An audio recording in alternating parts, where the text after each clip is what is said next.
I really appreciative of this, Mr. Crevice. No, don't mention it. With Snod here, it was practically a crash anyway. Now, you listen up good to Mr. Crevice while I help your mum move home. Yes, Uncle G. You good boy. He's got his tablet. Should be quiet as badger. Yes, I watched Snod wheel it in. Do you like learning your commandments, Cardinal? Yes, Mr. Crevice. Wonderful. Nothing to worry about, Graham. We'll get on like a house on fire. So, you have watched kids before. That good. Right, I best be off. Cerulean wants in new hole before badgers wake up.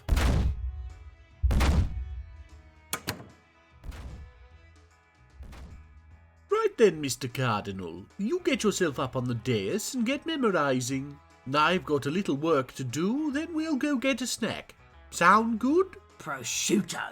In a tapas mood. Well, I'm sure we can dig something out, but that's for later. Now, off you go. Uncle Phlegm has to speak to the nice people. No, I meant... Go on now. Good lad.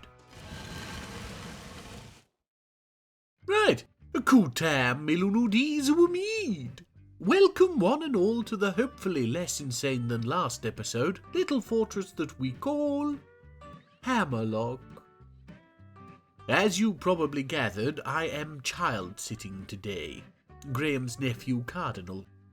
But he's all set up, so we shouldn't have any distractions from the weird goings-on of our dwarves. And we begin above the sweetness of Rax, that most attractive of little watering holes, by which I mean almost magnetically attractive. Despite having enough dwarves here to fill it almost 4 times over, they persist on pouring in like gassy iron filings. At any one time, you can expect about 1/5 of the fort frolicking fruitlessly in this fetid forum of food and fermented fruit juices. Which I suppose is better than whining about the lack of bedrooms. Which they soon won't be able to do anymore either, because we've planned out this space to the south of the low-class housing. 26 new bedrooms, and a space over to the left to mirror the guild hall on the right and future-proof for when another guild gets all uppity. Because let's be honest, it's just a matter of time. Now I know what you're thinking. How is it that a piece of media has managed to normalise the name Phlegm Crevice to the point you've stopped picturing snotty cracks? And to that I say, you're welcome. Aban has gone into a strange mood. One of the shiny new dwarfs of last episode's migrant wave, she's named for that squiddy god that Snod fabricated, which you just hate to see. She's also got no exciting skills and has nabbed a stoneworker's workshop, so my fingers are so uncrossed as to be suing for peace. Let's give her a minute. And she's made a quern. Merseth Buffat, the Luck of Tusks, which, as a name, may seem more snod gibberish, but actually stems from their belief that the harder a material, the luckier it is. The squishier parts of the elephant not lasting quite as long as the tusks, you see. So, yes. Still gibberish, but it's a folksier and therefore permitted, culturally significant gibberish. They seem to have a stronger belief in the converse, in all honesty. That being, the softer a material is, the more unfortunate. But from here we delve into the porcelain-gilt aftermath of a race where every morning had a night before filled with invariably minced organs and ale that could drop a horse. Oh yes, a nice quern, Aban. Didn't seem to gain any skills making it, so at least the universe is just.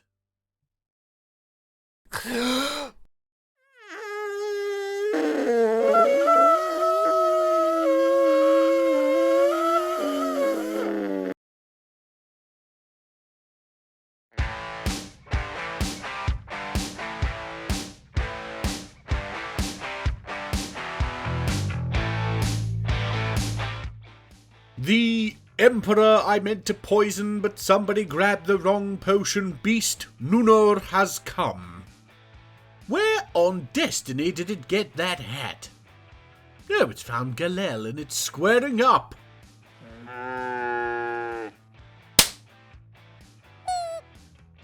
Oh me, the poor little llama. I almost feel bad for reacting the way I did for it knocking a statue over in my temple now. It's over. Not really a surprise ending, a llama versus, for all intents and purposes, a dragon. Now Galel is licking its wound. Do worms have tongues? Anyway, a single bruise to its mouth. Probably self-inflicted, let's be honest. Fire beast or not, I'd keep to the second cavern layer lest you cross the Baron. Oh no, not this bloody nonsense again. How many humans can there be left at Scoopstick? Oh, I'm only counting 25? Maximum 30. Which would be half what they fielded last siege. Some appear to be heading off deeper into Hammerlock, and I don't like that. Regardless, the warriors are already on their way. Yes, here they come, before our Duke Moldath even. And we can see more humans making their way towards the tower and the hollow hill. I really don't like this. Right, I don't like how spread out our dwarves are either, so for now, let's get everybody into the main fort and put the hazy attics, that's our second squad, in the entrance to keep the civilians safe. The cheek of these humans, tramping through our fort like they own it. Once Moldath gets down here, he's going to give them a piece of his mind, I tell you. Stomping around in their ill-fitting cheap bronze armour. Not that you can call it armour. If I nailed a frying pan to a shirt, it'd be more protective than this scrap. The elves have better armour, and theirs are made of twigs. Oh, and weapons? Granny's knitting needles tied to her walking stick may cut it in the human hovels, but down here we use real weapons. Obok, hide Bistoclebees. Yes, you think you'll scare us when we wield the finest of dwarven steel? Nonsense. Where on my dimension of destiny is our damn Duke? I added him to the burrows, didn't I? When you see and know all, that's quite a lot of things to keep track of. Nobody said I was omnicompetent. Ah, here's our Duke. They want coil branded this time. That's the gypsum anus that Avars made. The one with the fipple. If we didn't say yes when there were 50 of you, I'm struggling to see why we would for 30. Trade your lives if you must. It's just a matter of time now. I really don't like how few humans have stayed at the edges here, but all we can do is hope that the hazy attics can hold the fort. Ha! First time I've ever used that saying literally. And then off! Wow, this won't take long. 10 seconds. Me knows how long in Dwarven time. About 9 hours. And the hazy attics are all still standing. Seem to have held their own rather well, in fact. Oh no, our poor dogs! Barricaded nails, get in there and let them taste steel. Is that the lot? What on... Why are they all in the hollow hill? This is a sacred dwarven place. Well, we're going to get the barricaded nails to... Oh, come on!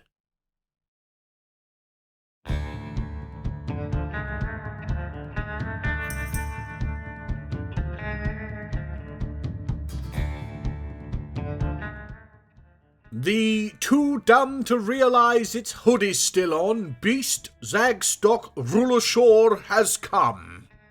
And gone. Drawing that was an hour and a half well spent. Back to the siege, and the humans have made their way up from the hollow hill. I've sent our warriors to meet them as they pour out. Ouch! Here comes some more to be smashed apart. And more? Then just one more? Nope, seems to be a few further in. Okay, that seems to have cleared it. Yes, blood pools outside the temple. Oh, here's a fellow. NATO steed bottle. I wouldn't go up the... Oh. Well, I did warn him. Here we are in place above the hospital as usual, and we can see lots of washing dwarves and one extremely distressing sock, but no actual injuries. I think I might actually be getting good at this. So yes, we've got a second squad now that I would trust to guard us in the event that the barricaded nails were away. That being our finally fully armed hazy attics. So I was planning on sending the nails out to destroy the last vestiges of the pesky human civilization that keeps attacking us for no reason. The slight issue with that is that what with training continuously for years and begetting naught but death, they're all just the tiniest bit grumpy. Take Tekad here, an absolute monster of death and destruction. She is a legendary warrior in every facet, including observing. Never seen somebody so built for observing stuff. Some days she'll just sit and observe for hours at a time. Just like a true warrior. Or fungus. But for some reason she seems to have these other needs, completely unrelated to murder. Be with family? Are the barricaded nails not like the best of siblings? Be creative. The things you could really do with that mace. Acquire object. Think of all the teeth and ears. Now, I'm jesting, of course. We have depended upon these 10 dwarves for a while now, and I think they deserve a rest. So that's what they're going to get. The hazy attics will protect us for the time being. You go fill those needs, Tekad. Go be with your friends. Cause trouble and argue. Dwarves. Ooh, Lymel has gone into a strange mood. Now, if you don't recognise Lymel, don't be too embarrassed, because though he's been with us from the start, even I had to check when he joined. He seems to be one of those background characters who just never does anything.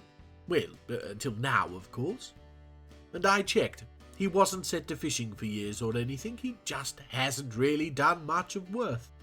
He's got some good skill with stone, though, and it's a stoneworker's workshop he's at, so let's give him a minute. It's a bracelet again. Olam Kira, Dispersed Righteous.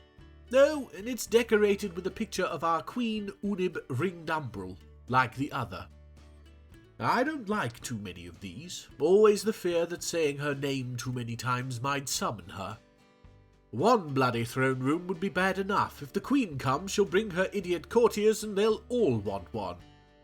Back to the bracelet. It's worth practically nothing because it's made of mudstone. The fort's Toddler did a better job than you, Lymel. I think I know why we've seen nothing of you before this. Yes, go back to obscurity, please.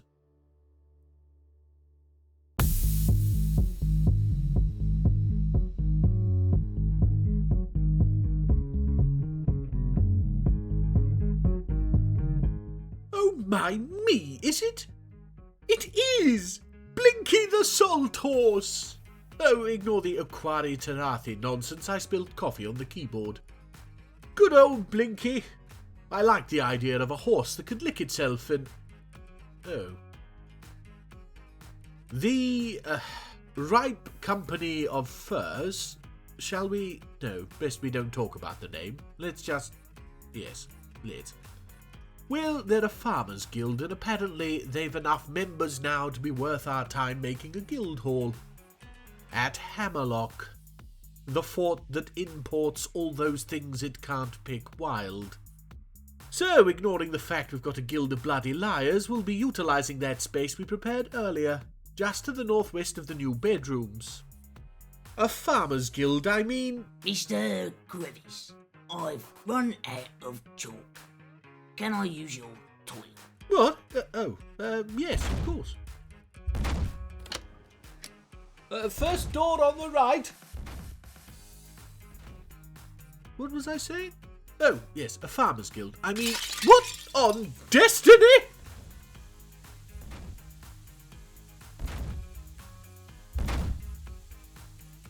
Mr. Crevice, your toilet ain't made of chalk. It's made of kaolinite, feldspar and quartz. Phlegm, the toilet's broken.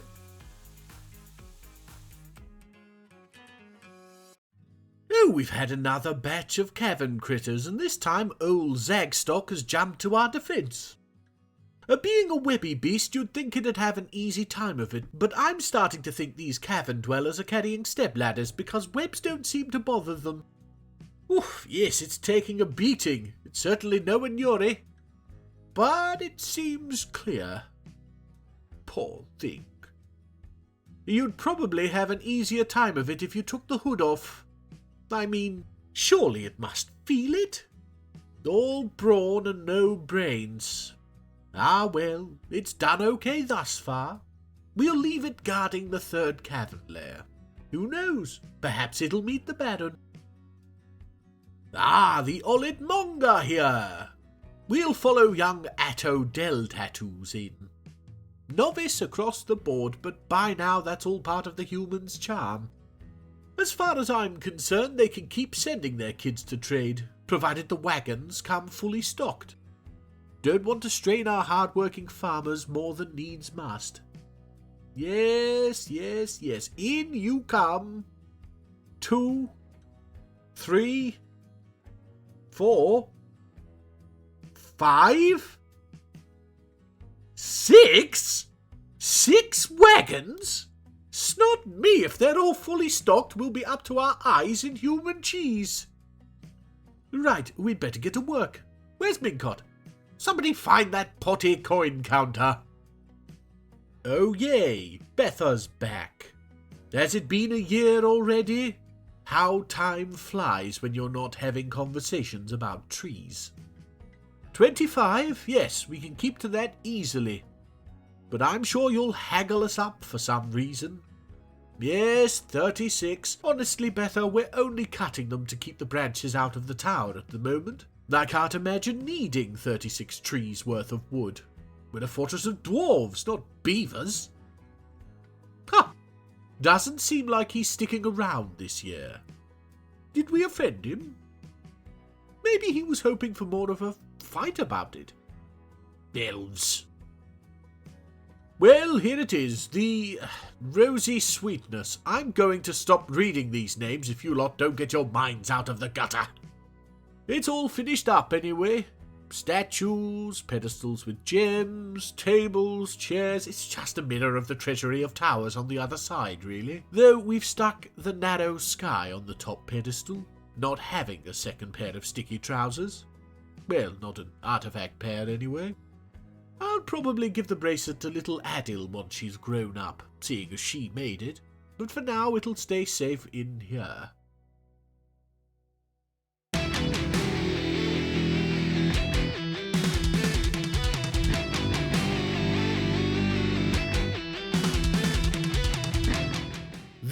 Oh snod, is that a spider? Wait, no, it's just an ash smudge. I just jumped at a smudge. What on destiny is wrong with me?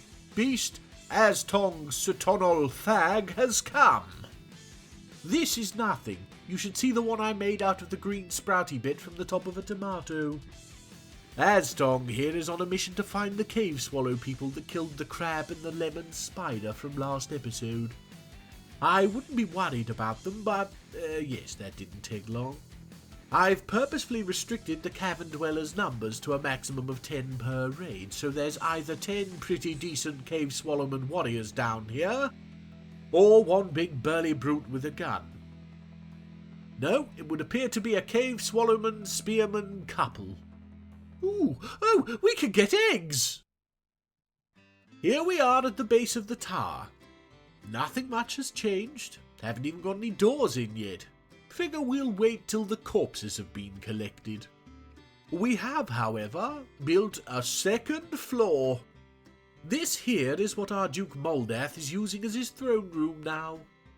Most of the furniture is made from silver, the most valuable material we have to hand, including the statues and thrones.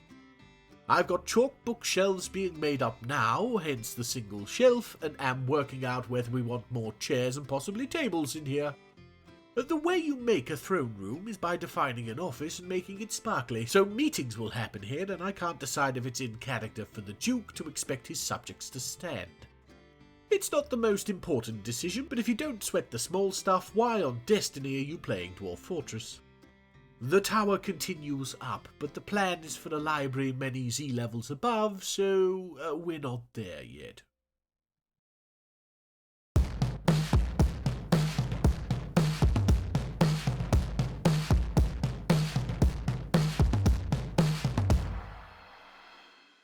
The too cool for the second name I gave it beast, Eru, has come.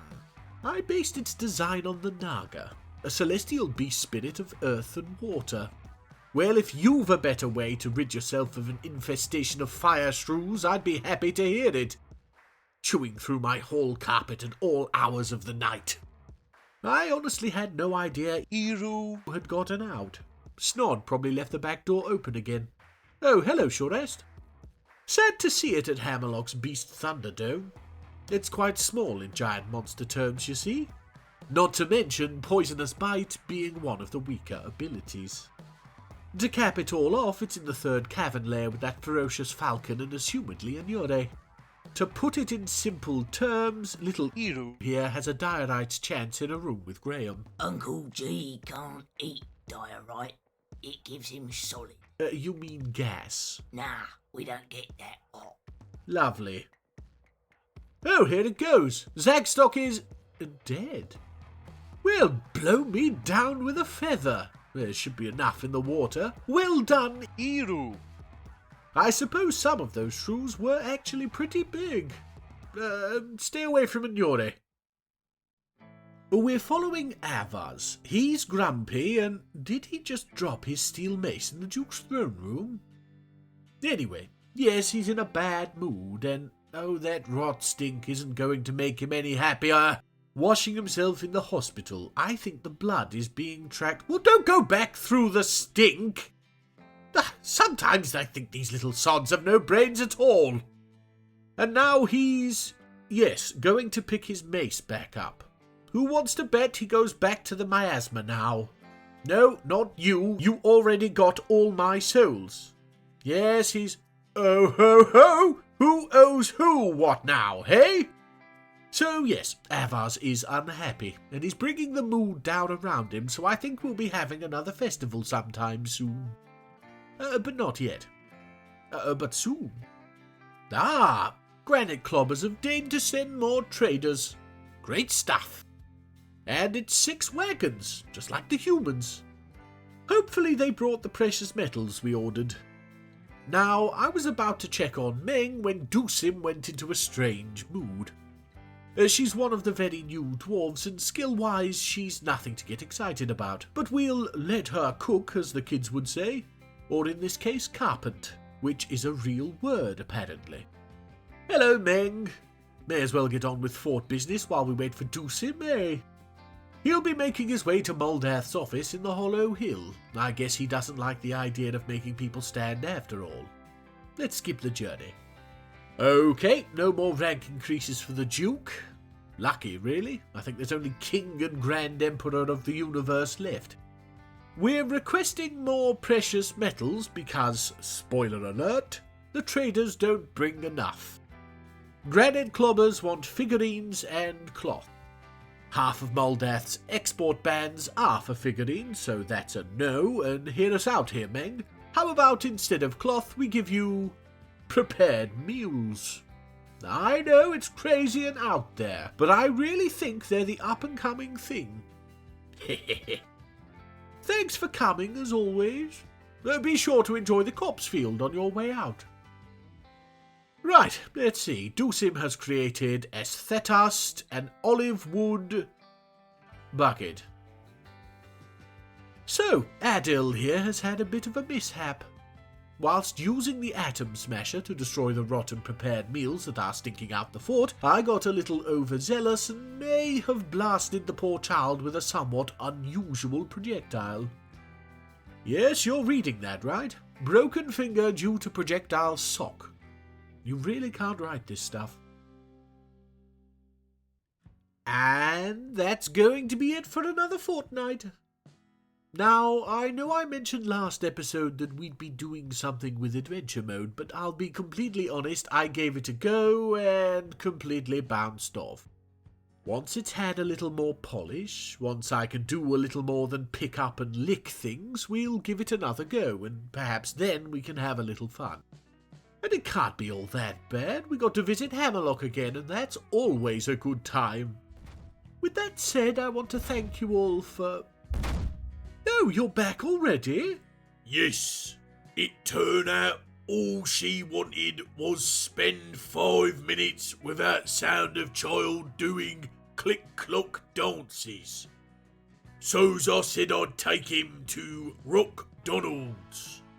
What's that, like a troll fast food place? What?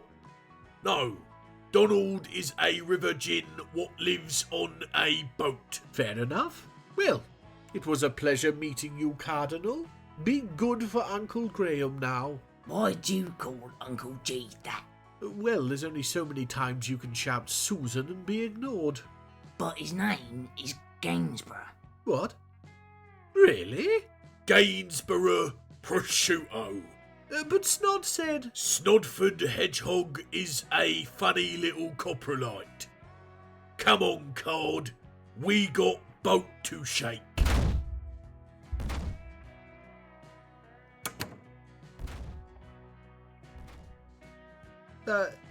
Anus Sean, you most wonderful of individuals. Anus Sean. I've been calling him Graham for months. Yeah, I know. Where did Graham come from anyway? Well, it's play on his name, innit? Gainsborough Prosciutto. Gainsborough Grey, Prosciutto M. You really are a coprolite.